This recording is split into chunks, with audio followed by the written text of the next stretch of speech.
তারপর আমাদের oral part আছে, মৌখিক প্রশ্ন কিছু থাকবে। এখানে কালিমা শাহাদাত আছে, কালিমা শাহাদাতটা অবশ্যই আমাদের শিখতে হবে যেহেতু আমরা মুসলমান। তারপরে সূরা কাউসার, সূরা কাউসারটা সুন্দর করে ভালো করে শিখবেন, অবশ্যই সূরা কাউসারটা পরীক্ষায় থাকবে ইনশাআল্লাহ।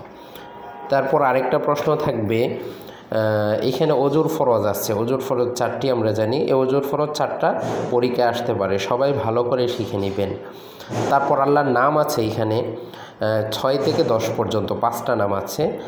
আমরা 1 থেকে 5 পর্যন্ত ফার্স্ট টার্মে পড়েছি, 6 থেকে 10 পর্যন্ত সেকেন্ড টার্মে আমাদের সিলেবাসে ছিল। তো 1 থেকে 10 পর্যন্ত মানে আল্লাহর 10টা নাম সুন্দর করে সবাই শিখে নেবেন।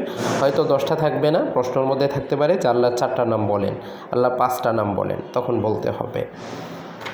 তারপর এখানে দোয়া আছে কতগুলো, আমাদের সাধারণত আমরা যে দোয়াগুলো পড়ি এই দোয়াগুলা থেকে একটা দোয়া অবশ্যই আসবে।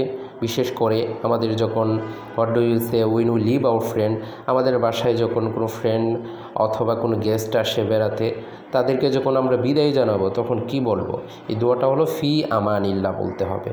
তারপর আমাদের যখন হাঁচি আসে তখন হাঁচি আসলে কী বলতে হবে, হাঁচি আসলে বলবে আলহামদুলিল্লাহ, কিন্তু আমি আলহামদুলিল্লাহ বলবো, আমার কাছে যদি কোনো ব্যক্তি থাকে সে যে শুনবে সে বলবে ইয়ারহামুকাল্লাহ। তারপর আমরা যদি কোনো ভালো কোনো কিছু দেখি, বিউটিফুল সুন্দর কোনো কিছু দেখি, তখন আমরা বলবো সুবহানাল্লাহ। তারপর আমরা যদি কোনো অবাক করা কোনো বিষয় দেখি, আশ্চর্যজনক কোনো কিছু দেখি, তখনও বলবো আমরা সুবহানাল্লাহ। তারপর আমাদের কেউ যদি কোনো ভালো কাজ করে, পড়া সুন্দর করে পড়ে, তখন আমরা বলবো মাশাআল্লাহ। হ্যাঁ, ঠিক আছে, এই দোয়াগুলো সবাই প্র্যাকটিস করবেন সুন্দর করে, তাহলে ইনশাআল্লাহ আপনাদের পরীক্ষাটা খুবই সুন্দর হবে, ভালো হবে।